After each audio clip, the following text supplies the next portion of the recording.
My wife froze all my bank accounts overnight, every single one. She didn't leave a note, didn't send a text, didn't have the decency to look me in the eye when she did it.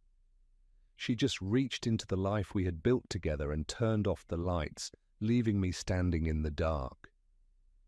What she didn't know, and in what she couldn't have possibly imagined, was that I had been quietly, patiently, holding a key that would unlock everything she thought she owned.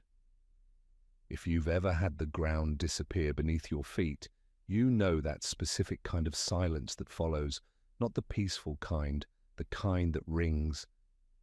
That was the morning I stood at the ATM outside the corner pharmacy, punching in my PIN for the third time, watching the machine spit back the same words: account access restricted. Around me, the world moved the way it always does. Buses rolling past, pigeons arguing over a torn sandwich wrapper, a woman in a yellow coat walking a dog that looked like it owned the sidewalk. None of them noticed a man quietly falling apart in the grey morning light. Before we go any further, if you find yourself nodding along to this story, if something in it touches a nerve or lights a fire in you, do me a favor and hit that like button. And if you're new here, subscribe, because we tell the full story here, every time, no shortcuts. Now, where are you watching from today? Are you in New York, London, Lagos, Toronto, or somewhere else entirely? Drop your city in the comments. I genuinely want to know who's out there. My name is Daniel Marsh, and for 11 years, I believed that love was enough to hold two people together. I was wrong about that, but I was right about something far more important, and the proof of it would arrive in a manila envelope on the worst morning of my life. Let me take you back to the beginning. Not the dramatic beginning, the quiet one. The one that looks ordinary from the outside but is already rotting underneath. I met Claudia Voss at a fundraising dinner for a children's hospital in the autumn of what felt like the last good year. She was standing near the bar with a champagne flute she hadn't touched, wearing a burgundy dress that looked like it cost more than my monthly rent, which at the time was saying something. She was beautiful in the particular way that some people are beautiful. All surface and symmetry, a face designed to make you stop thinking clearly. I stopped thinking clearly for approximately 11 years. Claudia came from what her family called old money, which meant money that had been around long enough to develop a personality. Her mother, Eloise Voss, was a woman carved from the same marble as a courthouse statue, cold, imposing, and utterly convinced that the world owed her reverence. Eloise had spent Claudia's entire childhood cataloguing other people's social ranks the way some people catalogue stamps, and she had passed that particular hobby on to her daughter like an heirloom. Her brother Marcus was worse in the way that supporting characters in a bad play are always worse than the lead. Broader, louder, less subtle. Marcus ran a small private equity firm that he described at every possible dinner party as boutique, which was the financial world's word for small and not as successful as advertised. He drove a car that cost more than most people's homes, wore watches that he made sure to mention were limited edition, and possessed the specific arrogance of a man who has never once been told that he is tedious. I was not from old money. I was not from any kind of money. I was the son of a retired school teacher from a mid-sized city in Ohio, a man named Gerald Marsh, who worked Saturdays at a hardware store for 20 years to make sure I could go to college without debt. My father died when I was 32, quietly, in the night, in the bed where he had slept for 40 years. I was at his side. Claudia was at a spa weekend with her mother. She sent flowers to the funeral, expensive ones. She stood at the graveside in oversized sunglasses and black cashmere and squeezed my arm at the appropriate moments. And her mother stood 3 steps back as though grief were contagious and whispered something to Marcus that made him press his lips together to suppress a smile. I saw it. I said nothing. That was a pattern I would repeat for years. seeing, saying nothing, filing it away in some interior drawer that I kept meaning to empty and never did. The inciting humiliation, and there is always one, always a moment you can point to later and say, that was where it truly began, happened not at the funeral, but 2 weeks after. We had all gathered at the Voss family home for what Eloise called a restorative dinner, which was her phrase for a dinner where she sat at the head of the table and decided things. Eloise had decided something that evening. She had decided, apparently, none that my father's death was a financially inconvenient event for the Voss family because it had interrupted a property negotiation that Claudia and I had been loosely involved in.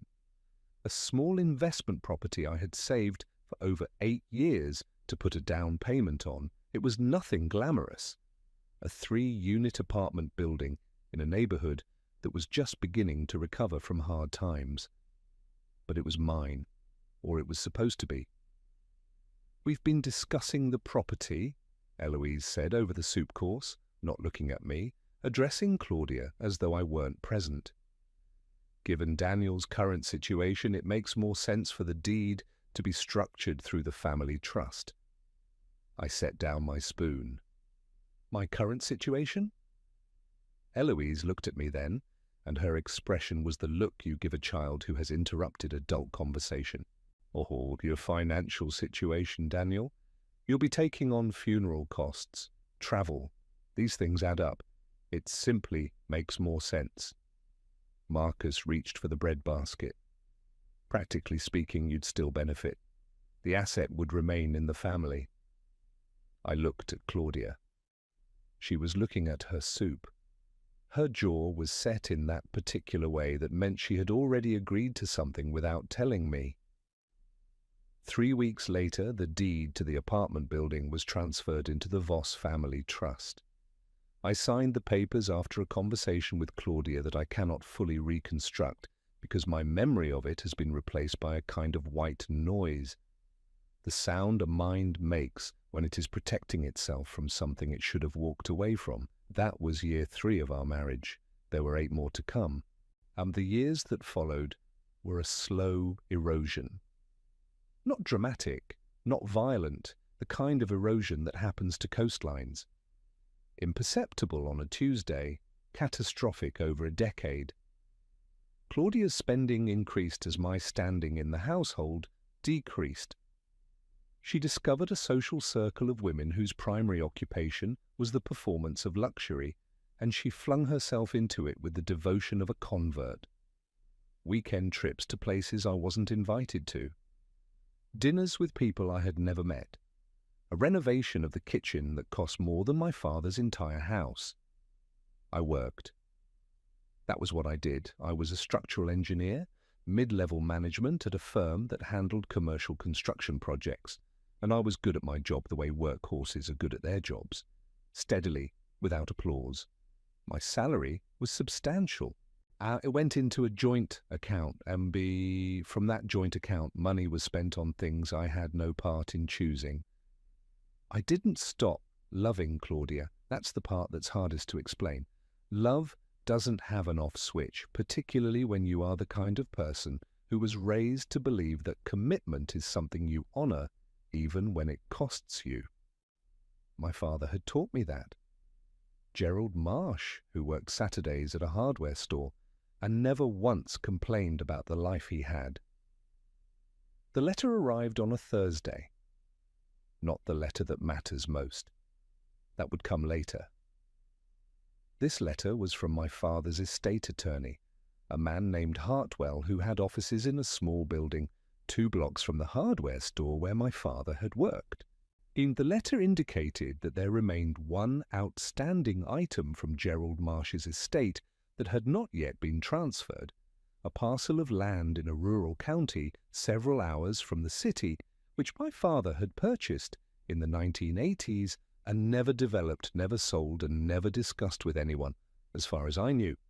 The letter sat on my desk at the office for 4 days while I tried to find a moment of mental stillness in which to deal with it. It was a Wednesday evening, late, when I finally picked it up, and read it a second time. There was a handwritten note clipped to the back that I had missed the first time. A note in my father's careful, precise handwriting that said only, "Daniel, I kept this for you. I always thought you would know what to do with it. Go see Hartwell. Trust him." Something shifted in my chest when I read that. Something that had been very still for a very long time. I didn't mention the letter to Claudia. I'm not sure I can fully explain why. Call it instinct. Call it the accumulated weight of years of watching things I cared about disappear into the Voss family trust. I simply folded the letter back into its envelope, put it in the breast pocket of my jacket, and made an appointment to see Hartwell the following Friday. Meanwhile, Claudia had been spending more time with Marcus. That alone wouldn't have alarmed me. They were siblings. But there was a quality to the time, a texture that felt different. Hushed conversations that ended when I walked into rooms. A new password on her phone that she changed without mentioning it. A dinner reservation for two at a restaurant I recognized as the kind of place people went when they were celebrating something they hadn't told you about yet. I began to pay closer attention.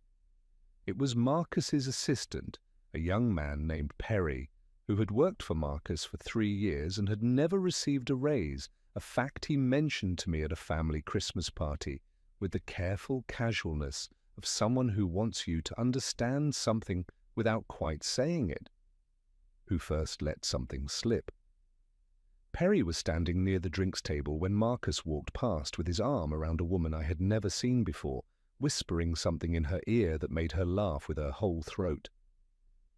"She's been around a lot lately," Perry said to no one in particular, and then caught himself and looked at me and looked at the floor and went to get more ice.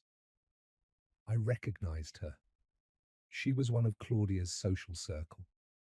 A woman named Serena who wore her hair in a severe blonde chignon, and whose laugh I now recalled I had heard through the door of Claudia's study on more than one late evening when I had thought Claudia was on a work call. I went home. I sat in the kitchen for a long time. I thought about my father and the parcel of land and the note in his careful handwriting. The Friday appointment with Hartwell fell on the same week that everything else began to accelerate. Hartwell's office was as I had imagined it from my childhood. The memory of waiting outside while my father consulted with someone important, sitting on a bench with a book.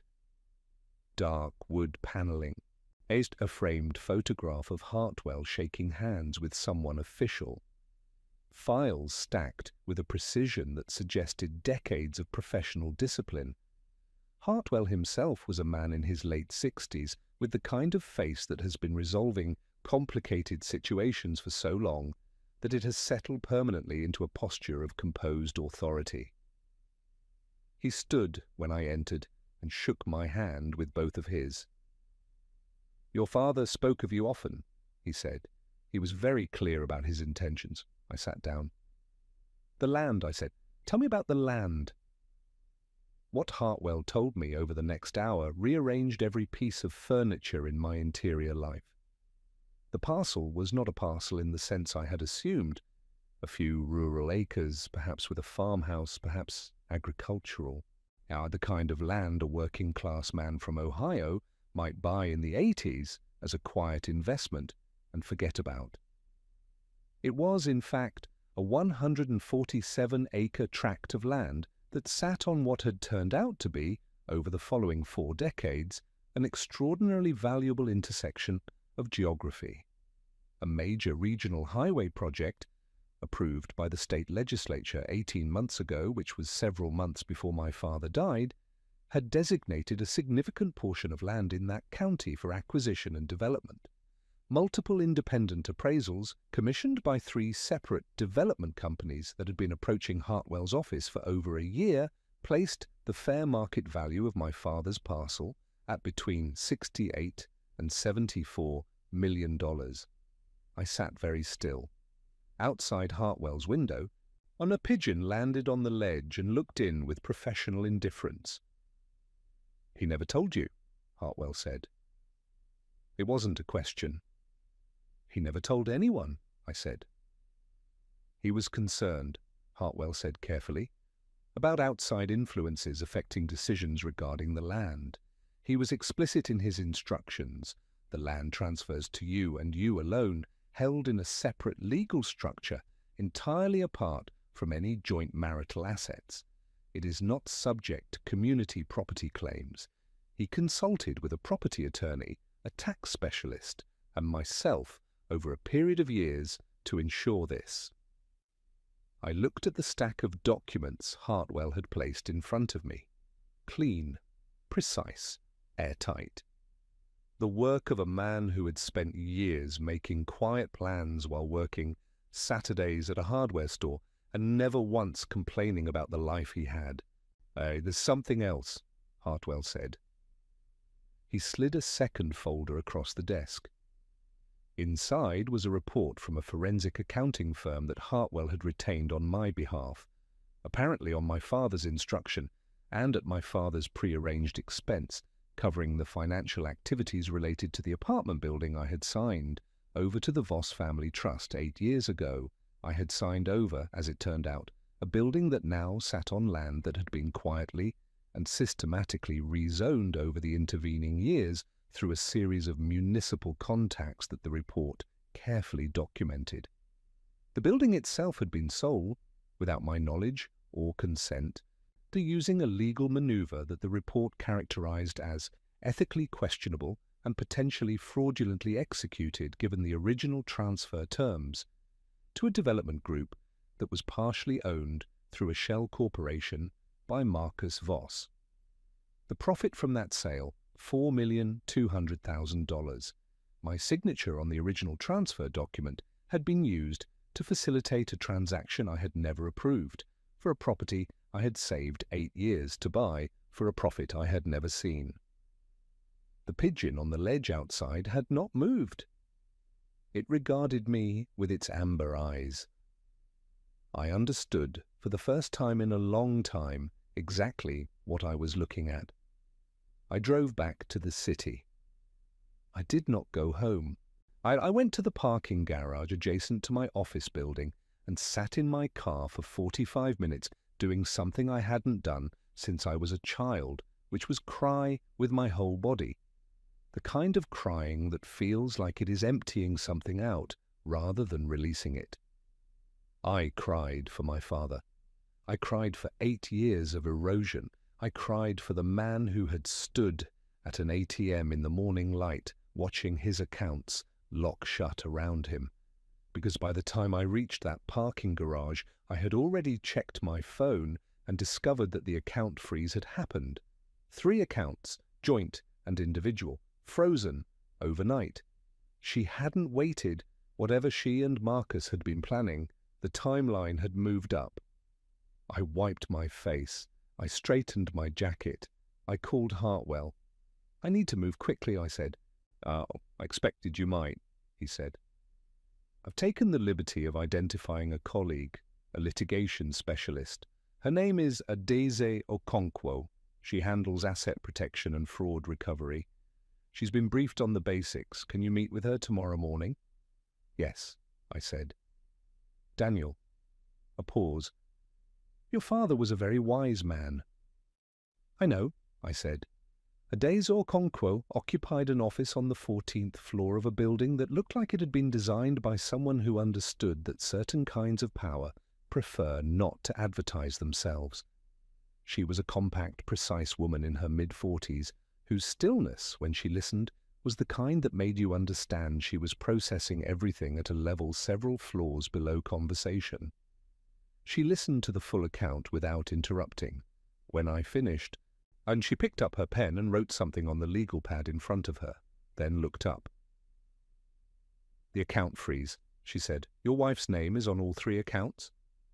"Joint accounts, yes. One was supposed to be individual. A savings account I opened before the marriage. Apparently she was added to it during the refinancing of our mortgage 4 years ago. I didn't notice. She was counting on that. a Daisy said, without emotion. The freeze is intended to make you desperate and compliant. Without access to funds, the calculation is that you'll agree to whatever divorce terms she presents in order to regain financial stability. What she doesn't know, I said, is the land. Adais allowed herself a single quiet smile. What she doesn't know is the land, because it was never a marital asset. It was never disclosed in any joint filing. It exists entirely outside the structure of your marriage. And the fraud? The building? That, she said, picking up her pen again, is a separate and very interesting matter. The forensic report is solid. The Shell Corporation trail is documented. Marcus Voss used your signature on a document with a scope that did not authorize the subsequent sale. That is fraud. It is potentially criminal fraud, and it is certainly actionable civil fraud. She tapped the pen on the pad. How would you like to proceed? I had thought about that in the car on the way over. I had thought about my father at his kitchen table with his careful handwriting. I had thought about the Voss family Christmas party and Marcus's arm around Serena while Perry studied the floor. I had thought about Claudia's soup bowl and her jaw set in that way that meant she had already decided. I want it to be complete, I said. I want it to be thorough, and I want it to be legal. All three are achievable, Adais said. The plan unfolded over the following 10 days with the kind of methodical precision that my father would have recognized and respected. Adais filed for the dissolution of the marriage on my behalf, simultaneously submitting a full asset disclosure that included the land parcel and its valuation. The filing also contained a formal counterclaim regarding the apartment building transaction, attaching the forensic accounting report in full. A separate packet, assembled with the care and attention to detail of someone who had spent decades building airtight structures, was delivered to the State Financial Regulatory Authority, the County District Attorney's Office, and the Bar Association's Oversight Committee, the last of which was relevant because it emerged from Adais's investigation that the attorney who had facilitated the apartment building transfer had a professional relationship with Marcus Voss that had not been disclosed to me at the time of signing.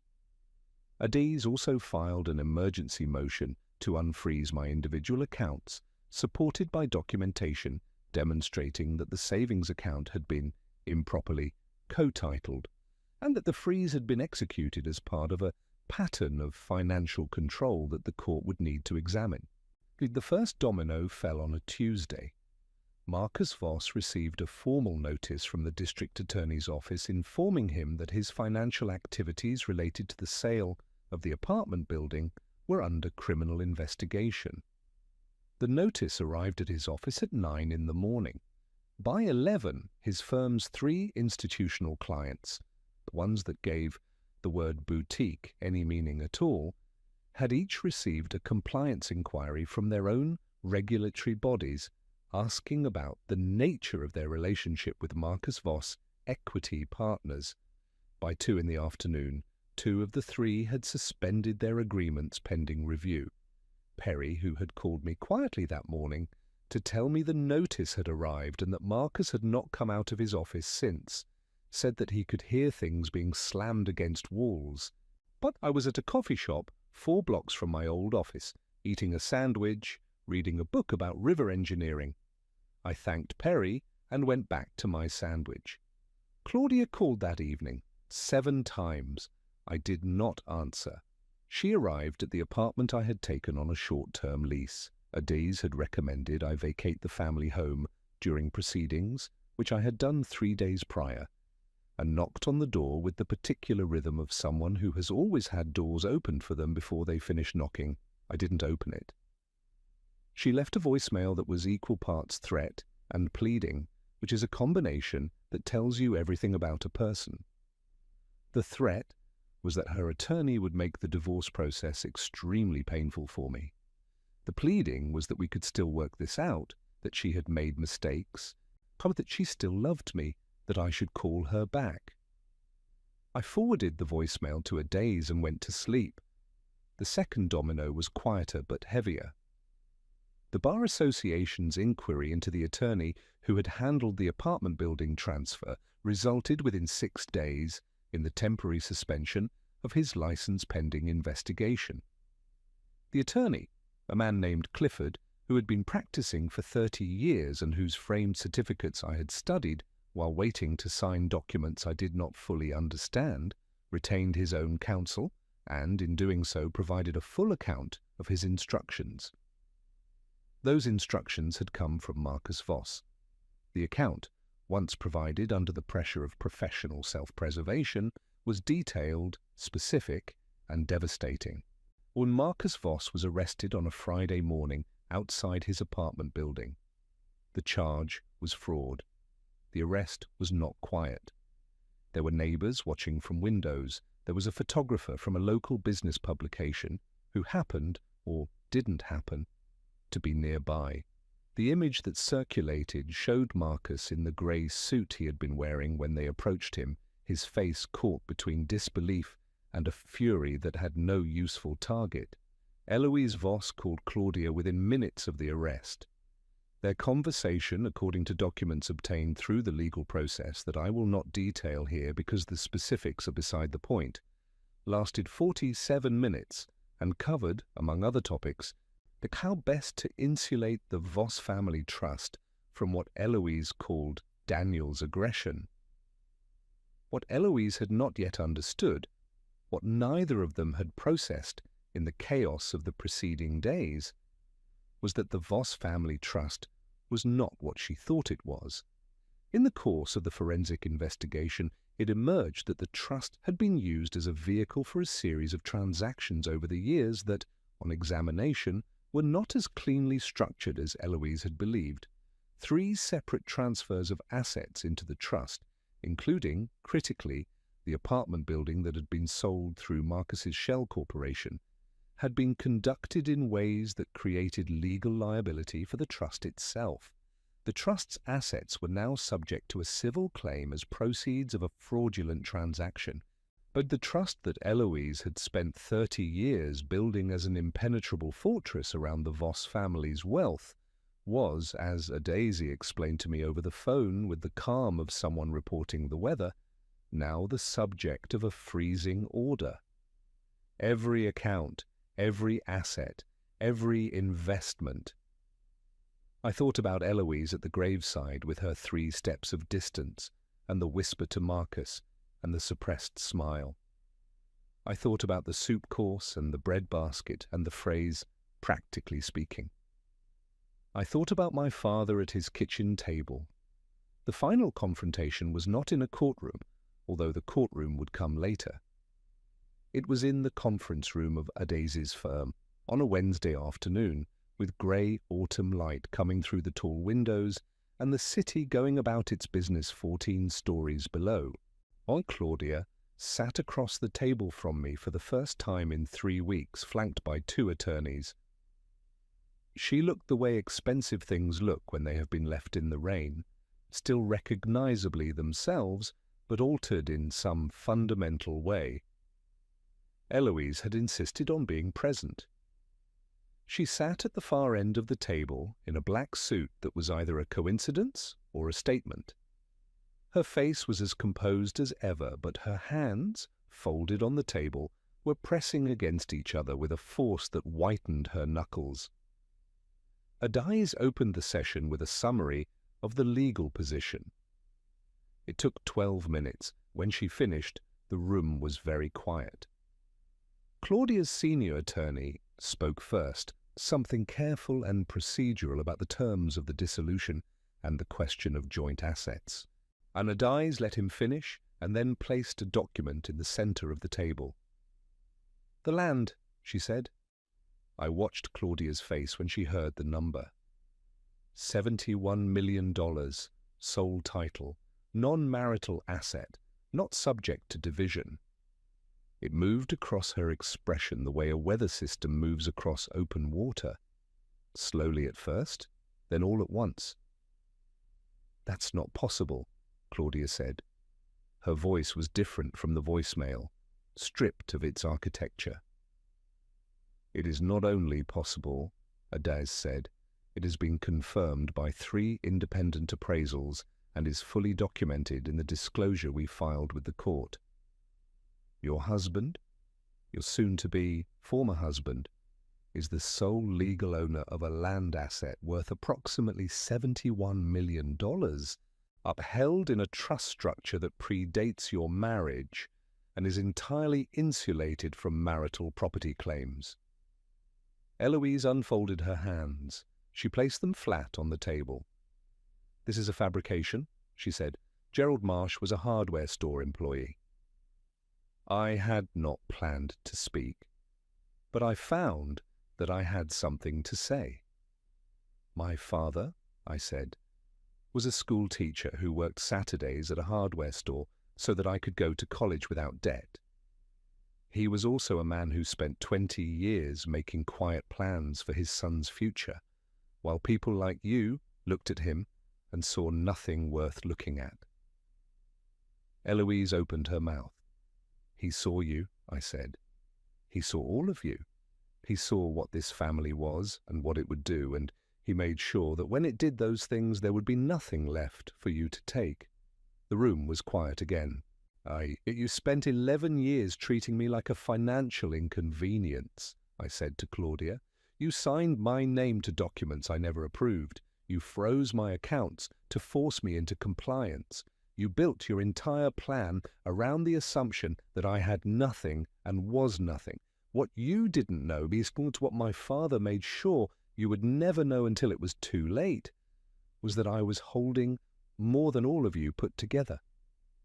Claudia was crying, not the elegant kind of crying that is compatible with composure. The other kind. Eloise was not crying.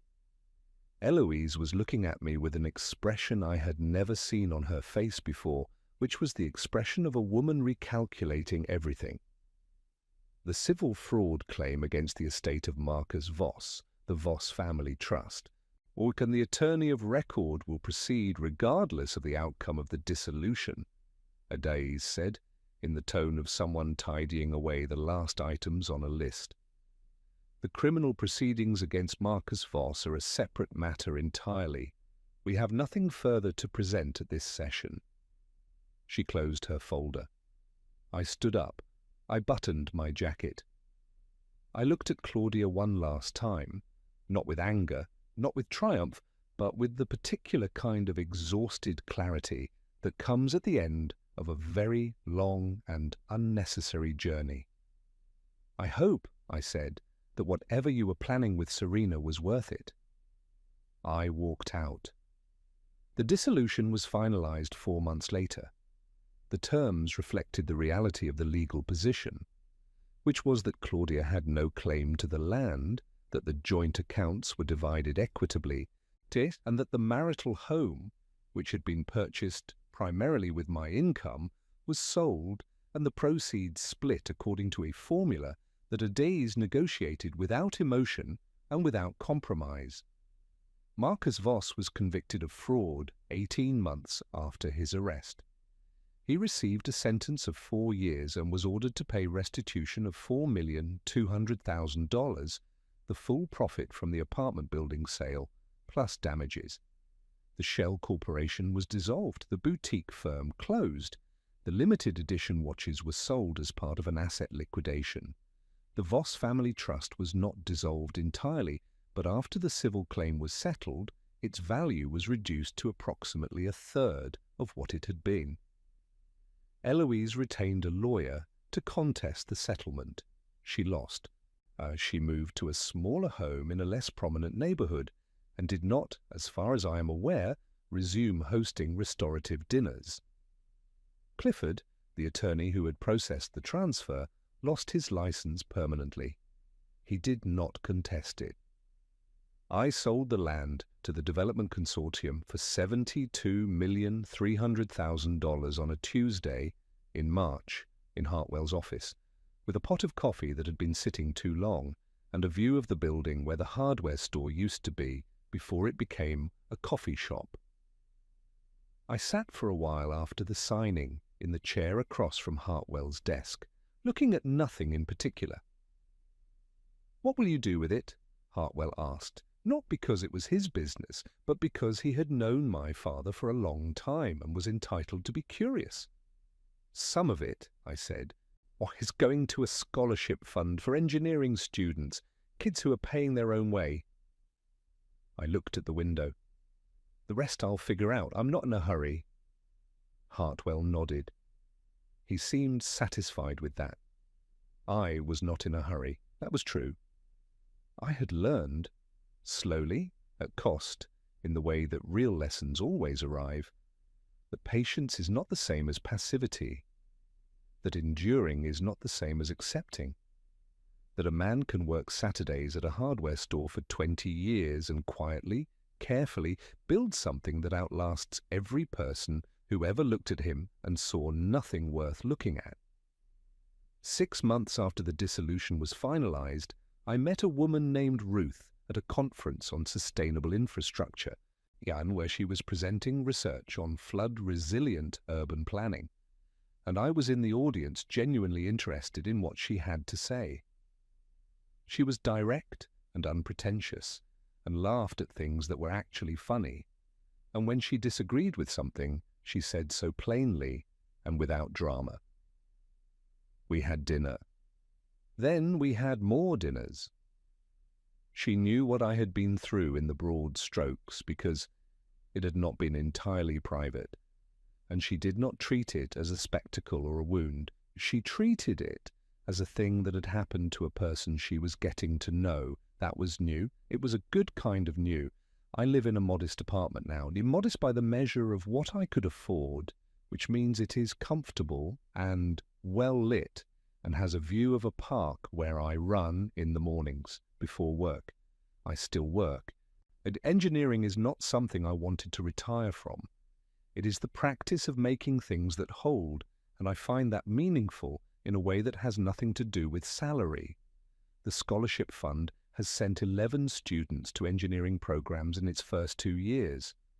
One of them, a young man from a mid-sized city in Ohio who worked weekends at a grocery store to make his tuition, wrote me a letter in the second semester that I folded and put in my breast pocket and have not taken out since because it is doing its work perfectly well in there.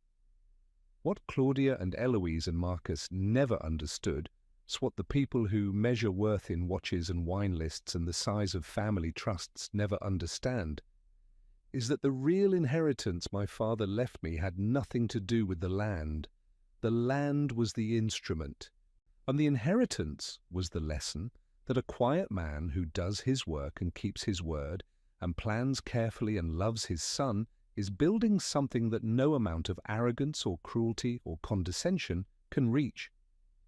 They saw a hardware store employee. They saw a structural engineer from Ohio with no family money and no social standing and no visible claim to their attention or respect. They saw a man they could use and discard. They saw wrong. True power is not what you display at a dinner table or announce at a Christmas party. It is not the watch on your wrist or the car in your garage or the trust in your family's name. It is what you build quietly over years, while the people who think they own the world are too busy congratulating themselves to notice you working. My father knew that. He left me everything I needed to know it too.